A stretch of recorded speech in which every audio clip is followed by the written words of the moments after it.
I started the rescuing of the animals in 2013 when I just started pulling the egg spattery hens from the egg farms.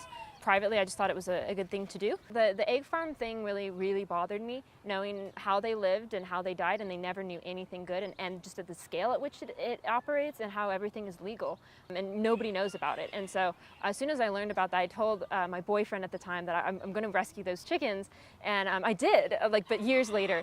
And so I just went to the egg farm, and I just wanted to give them something good in the world. The sanctuary part I started, but Alice had her own little rescue going on where she was really good at rehoming.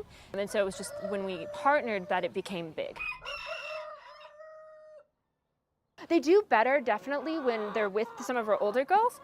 We keep them in here for the first week or two because they don't even know how to roost. And so they all cram into corners right upon rescue. And so we have to put them on roosts individually. Roosters in our society, there really is very little hope for. And so by rescuing these girls, you also circumvent the chance that you're going to be getting a rooster. So that also will help with that problem. So I think that's what we're hoping that becomes more frequent in society. The underlying goal for us, to a large extent, is in the individualization of each one being somebody. Like somebody's in there, someone's looking back at you, and they deserve, they're just not treated as something living, and giving them that back. The most recent one was March 4th, and so she's one of our girls from the rescue. And so you can see she's been debeaked.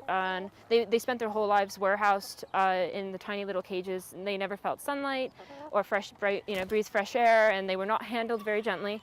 And so they basically nothing good in their lives. And so part of our program is to try to just give them back the life that they never got to live. Why are you creating more life, like breeding, when these girls could just use a happily ever after in someone's backyard where they can feel sunlight? It's more knowledge, I think, than it is work. Just knowing how to feed them, how to take care of them, predator protection. And once you kind of get the basics down, they're definitely less work, I think, than a dog and a cat. They are not that much work as long as you know what you're doing. If you're interested in getting chickens, try to give these girls a second chance, because the more we're able to place, the more get homes, the more they get out. Because if they're not here, they're dead, basically.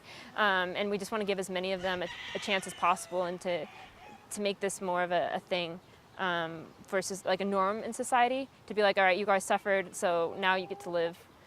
You get to retire instead of you get to die. Our Instagram is Little Red Birds with an S, and then I think the Facebook page is Little Red Bird Sanctuary, and it has the logo with the black and red logo.